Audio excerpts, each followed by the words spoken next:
This is the Page Publishing Book Club. Good evening. I'm your host, Alice Stockton Rossini, along with my engineer, Rob Barrett. Hope you're enjoying your summer, reading lots of books, thinking about what you're going to write about so you can be a guest on the Page Publishing Book Club. Wouldn't that be great?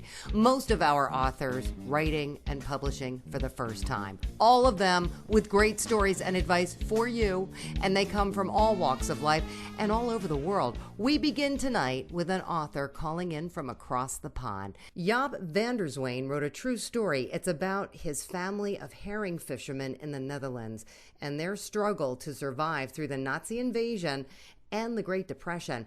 And because it's a true story, he took great risk in writing it. This is Jaap's first book in a trilogy. It's called Brackish Water. Welcome, Jaap. Explain what you mean by brackish. Brackish water, where the sweetness of life is mixed and mingled with the bitterness that we all experience in life. Everybody's got a little bit of that going on. You're right. Yeah, it's based on my family history, and it's based about a little village which is completely destroyed because of ambitious politicians and very scrupulous project developers who turned this small village, which was a fishing village, they wanted to turn it into a mundane seaside resort.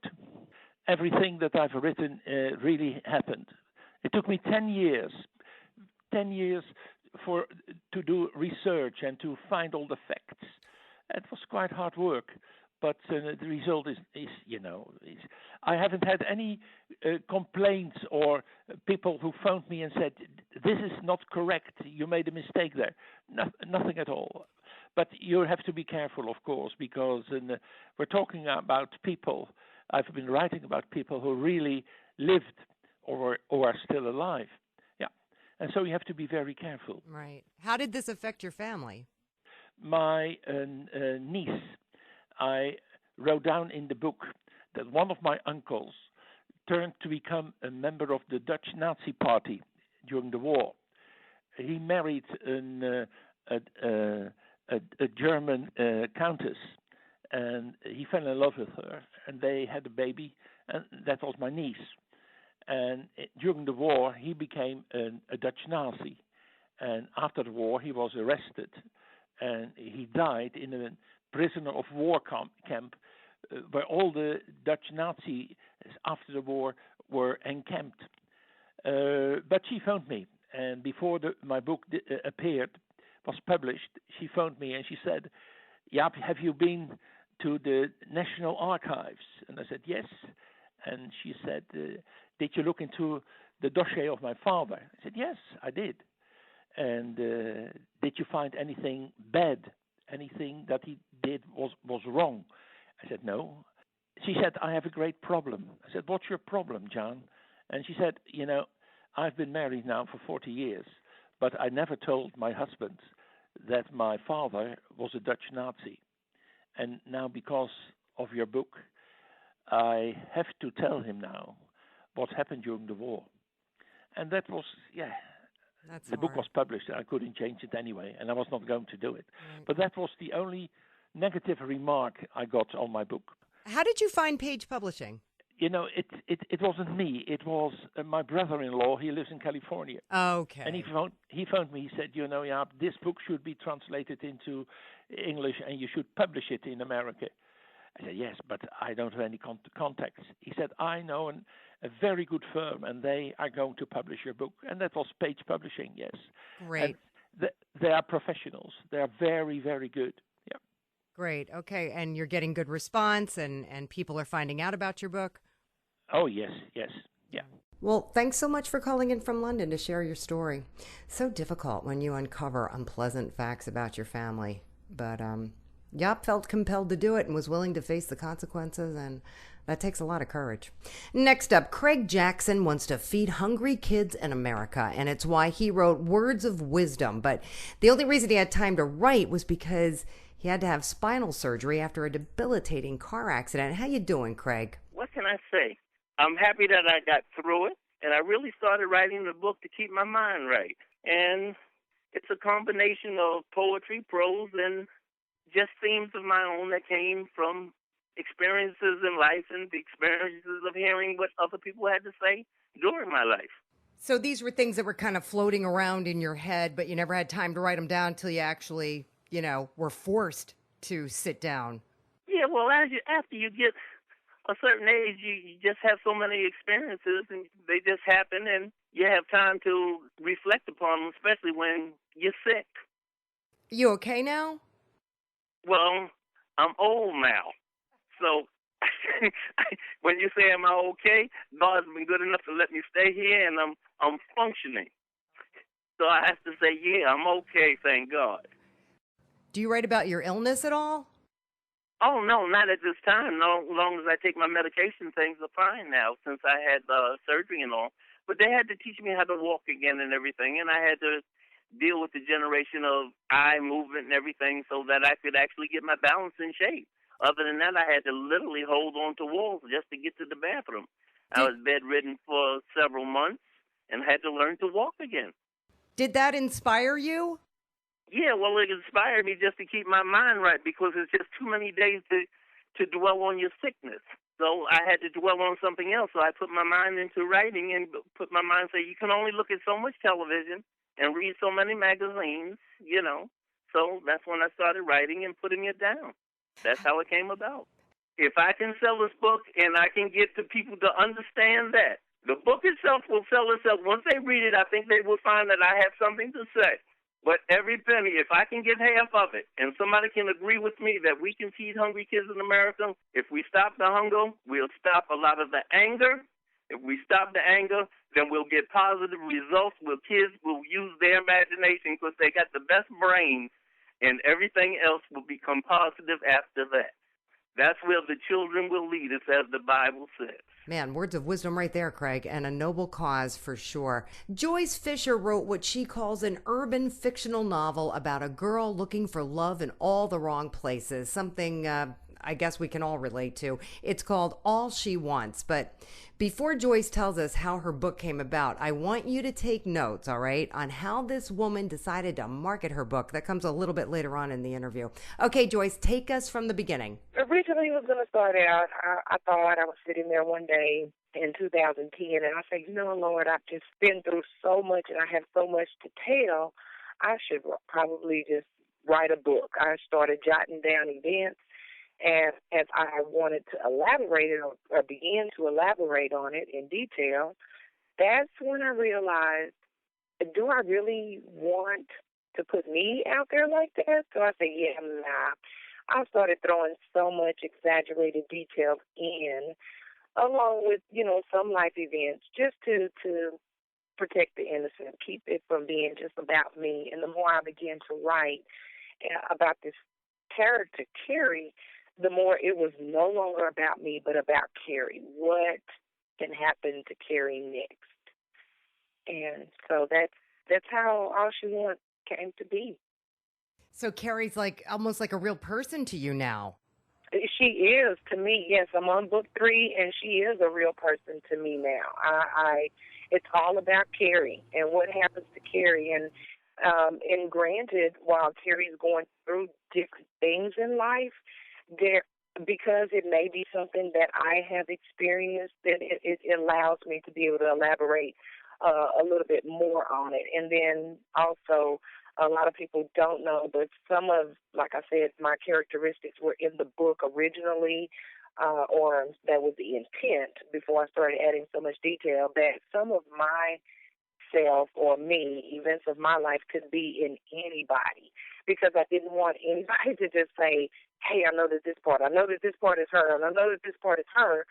So, even some of the events that I've gone through in life, it could be it could happen to a man in the book, it could happen to a kid, it could happen to anybody. Now, you've had some pretty good luck getting your book out there, right? I did have a book signing when the book published. I was really excited, so I ordered some books, and I had an official book launch, book signing party. I had probably 100 guests come out. I sold out of the books that I ordered. It was great. I had a wonderful time. So I did that, an invite on Facebook. I sent that out, along with ordering invitations from Page with the book cover and a picture of the book. I sent that out manually, hand sent out the old-fashioned way, invites, and, of course, word of mouth. And once that, all came to play, then, we had the signing, and I kind of over-invited just to make sure that it would be a good turnout. So you can get invitations with your book cover on them from Page. Yes, and I also just recently ordered, and they came in while I was out yesterday, but I'm looking at them now, and they are business cards with the book cover. It has the book title, it has my name, and 2 links or websites that you can go, Page being one, and then my direct website that I created. It's listed on here so people can go and check it out, get more details and information about it. How did you get on the radio interview? The one, not this one, obviously, but the one you were talking about? A friend of mine, it's not really what you know, but who you know. So a friend of mine, well, actually my stepdaughter, she knew a lady who worked at the radio station, and it's an internet radio station, Fishbowl Radio Network. But it is, worldwide. Anybody can listen to it if you just tune in to that website. But she talked to the host of the radio show, and they invited me out. They gave me 3 interviews. The first one was to just get the book out, that, hey, I'm writing a book. It's coming soon. Look for it. About a week before it actually came out, the book was published. They did another radio interview, more like, hey, it's here, it's coming now, we have a party, check it out, just, really helping with the promotion. And the last one that they gave was a week after the book launch party. So that was more, now people have the book in their hands, possibly have read it, do you want to call in, let's talk about it. And so and they actually came to the book signing party. I invited them also. So, but I've created a website also, JoyceSFisher.com. You're able to go out there and get blogs, updates on the book, follow along. There's recordings where I've been on the radio, links to purchase the book. Of course, I give out you guys' website from Page Publishing with the title All She Wants. That also takes the users to purchase. I have a Twitter, Instagram, all these social media sites are created for or to help me advertise and market for All She Wants. And, today I'm actually able to, some of the book sales with Page Publishing, if they purchase them through a certain vendor, then I'm able to go and track those sales online, and I love that. And so I see the area of where it's selling and so forth. Great job, Joyce, and great advice for our aspiring writers. Something to think about, Page Publishing Book Club fans, while we take a quick break. Don't go anywhere. There's more, so much more. Have you written a book and want to get it published? Then now's the time to call Page Publishing at 800-204-6099 and do it immediately. You see, they're looking for authors of all types of books. And unlike most publishers, Page Publishing will take the time to review most of the books submitted to them. And they'll even give you their feedback. And if they like what they read, Page Publishing will get your book into bookstores and for sale online at Amazon, the Apple iTunes Store, and other outlets. They'll handle everything: copyright protection, printing, cover art, publicity, and editing. So if you've written a novel, a children's book, a cookbook, inspirational work, a book of poetry, or biography, and want to get it published, then you need to call Page Publishing and do it immediately. Call 800-204-6099 now for your free author submission kit. Your road to fame and fortune could very well start with this simple phone call. For your free author submission kit, call Page Publishing at 800-204-6099. Hey, thanks for coming back to the Page Publishing Book Club. Who doesn't love magic? That's the name of Daniel Canada's book, and he can thank his son for the inspiration. So, is your book magic, Daniel? The book is an explanation for what happened to magic. My premise is that we used to be able to do things in the world, get things done using magic. But because someone overused the magic, used it without any restraint or control, they destroyed it for everyone. And in the process, almost destroyed the earth. What kind of magic are we talking about? We're talking about old-fashioned magic, where you could use the force of the earth to transform both matter and energy. It's about a group of magicians that go out to oppose a magician that is overusing magic. They had an opportunity to stop him when he wasn't quite as so powerful, but he scared them away. And so they left him alone, and he got even more powerful. He got so powerful that they had no choice but to address him. And at that point, they had some real difficulty. The whole earth was in difficulty. So this affected the entire earth. Yes, absolutely. Well, I started out making up a bedtime story for my son, and so I started the story with him, and then I thought, you know what, I probably need to write this down, and so I started to write it down, and it turned into the book, the novel, and I shared it with my brother, and he encouraged me to go ahead and publish it. Now he's a published author as well, so I thought, well, if he thinks it's interesting, of course, in your own mind, your ideas are always attractive, but you need to check to see if anybody else finds them attractive as well. He inspired me to go ahead and finish the tale and get it published. It took me 11 years. I told everybody, it took me about 8 months to write it. And then the rest of the time, I was trying to edit it. But I'm not an editor. So that's where Page Publishing came in.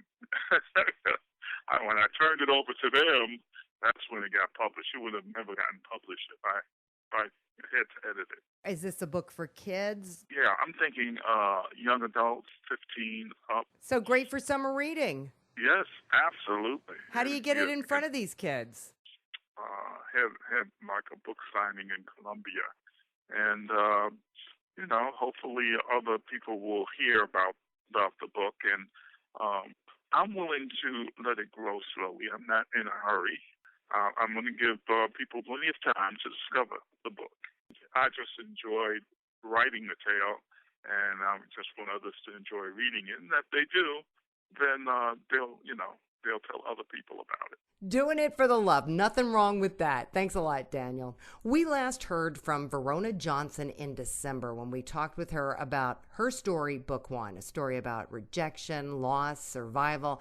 And now she's completed my story, Book Two. It picks up when Verona was a teenager in Jamaica.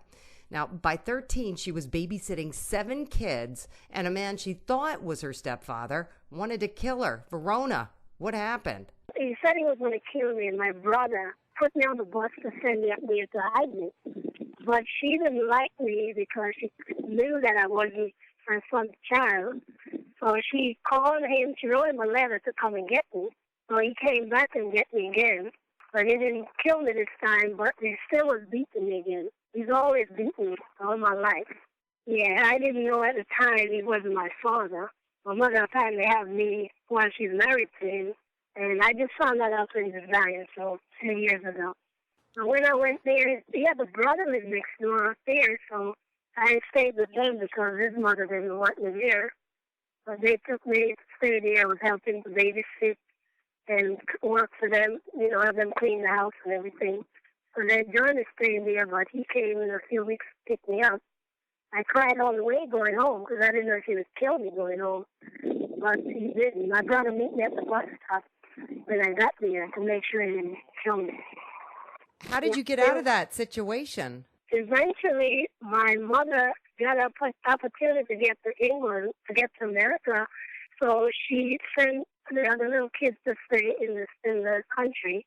not where he's from, a little close. It was in Kingston, but a little further out.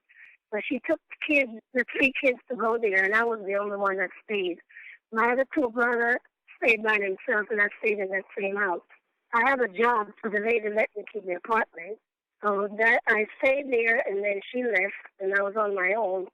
But then eventually I had no job, so I left, and I went somewhere else. Now I just made this is my grandbaby. I'm 66 now. I don't work anymore. So you ended up taking care of other kids, and you taking care of other people's houses, and you ended up having a pretty decent life on your own. Yeah, I was always on my own. Well, she said she would send for me when she leaves to come here, but she never did. Because I got pregnant, but nobody knew how I got pregnant. I was raped. And she found out I was pregnant, but I told no one how I got pregnant. I was 15 going to 16, and she left me down there and didn't want nothing to do with me. So I got sick, I had the baby, I didn't know what to do. And I met this man that I'm married to now, and he helped me out because I had no food, no place to stay. So eventually my grandmother found out where I was, and she came and picked me up. And she helped me out. And my Aunt Marcy, from the first book, she forced my mother to bring her down there to pick me up because she couldn't get me, because she couldn't sponsor me. But my visa was already in the city for America. So my Aunt Marcy brought my mother down there and forced her to bring me to immigration to get my visa and brought me up here. I thought I was going to visit Aunt Marcy, but then she went back to England and left me with my mother, and then she threw me up in the street. So, Verona, what do you hope to accomplish by publishing this book? I'm trying to let the world know what I've been through and still going through. I still have a lot of books to write, but I just cannot stop to do them one at a time. It's the same book where my life continues. It never gets better. You had a book signing in Setauket, right? Yeah, this was the second one they gave me. The second one? The book signing. Last year I went down there and dropped a book off. I didn't even know. I just went down there asking to like a book. They said yes, and they put me on a list. And we had a book sign. There sold 2 or 3 the last time, but we had a big reception. It was like from 1 o'clock to 3:30. Man, Verona, I'll tell you, it's amazing you even made it through this. Good news is your library gave you 2 book signings, and it does sound like you managed to find a good man and have a decent marriage. Hey, Rob, ever wanted to ditch this radio stuff and, be a pet sitter? I have. I definitely have. I think that might be my next career. And now there's a book to tell us how. Jerry Laveria, a pet sitter right here in New York City, wrote The Pet Sitter's Handbook, a guide to pet sitting all kinds of animals, right, Jerry? I take care of all of them, but mostly here is basically dogs and cats. And then you have your hamsters that they might have, iguanas, snakes, and, turtles, but they're kind of secondary, and I really didn't put too much information about that. I did a lot of dog walking for many years, which when you're on the streets, most people who have a pet sitter come in, I hate to say it, but their dogs are normally spoiled. And, you got to kind of train them as you're taking care of them. Not to mention what you can run into on the streets. I've had numerous dogs just attack us out of nowhere. So dog fights are a big issue in my book. And paying attention. Most of these people who get into this business think it's a great way to make a living, and it is. But there's also a tremendous amount of responsibility and liability. Because not only do you care for their pets, you also have access to their homes. So what I wanted to do is I wanted to basically put a book out that would, one, show somebody, the day-to-day workings. There's a lot of books out there that'll show you how to start up and talk about, numerous different things. But I really wanted to do like a hands-on, what can happen, what I've been through, how I handled it. Every situation is going to be different. I wanted them to know that they wouldn't be the first one, that this has happened to. Well, it seems to me there's a proliferation of dog walkers in the New York, New Jersey area. I live in Hoboken. I have friends that were in broadcasting that left broadcasting to go be dog walkers and pet sitters because It is a great profession, but Right. you don't know. Why I did this was because a lot of people think that, oh, you know, a cute little dog. You know, dogs are animals, and cats are animals. They're territorial. Both of them are. You never know what to expect. How they're handled with their owners is totally different than how they might act with a pet sitter or a dog walker. I put in there about Jekyll and Hyde personalities. They can manipulate if they want. You know, I didn't want to scare people, but I also wanted them to know that there's so much more involved. When you're caring, you know, sometimes I have people go away for 2 or 3 weeks. 2 or 3 weeks, and what happens if the animal gets sick? So I also put a section in there on what would need immediate attention, what might be able to, you know, hold off or just, you know, maybe cool their vet. So it's been a long road for me. I'm doing this 21 years now, and I've also been going on some of the pet-related websites, you know, and introducing it. It's, you know what? It's also good for pet owners because they can get pet sitters' perspective, what it is actually like. And I would like everybody to do well at it because it is a nice way to make money. It's very therapeutic because animals and people, you know, they go well together. All right, Jerry. I wonder if she has any advice on dogs eating shoes. You know, my dog has eaten 3 pairs of shoes since we adopted her in October. I don't know what I'm doing wrong. Anyway, that is all the time we have for tonight. Thank you so much for stopping by. Come back next week. Same time, same place, 710 WOR, unless there's a Mets game. In which case, we'll see you the following week. Enjoy your weekend, and you know, it's time to start writing. Attention all authors. Page Publishing is looking for authors. Have you written a book and want to get it published?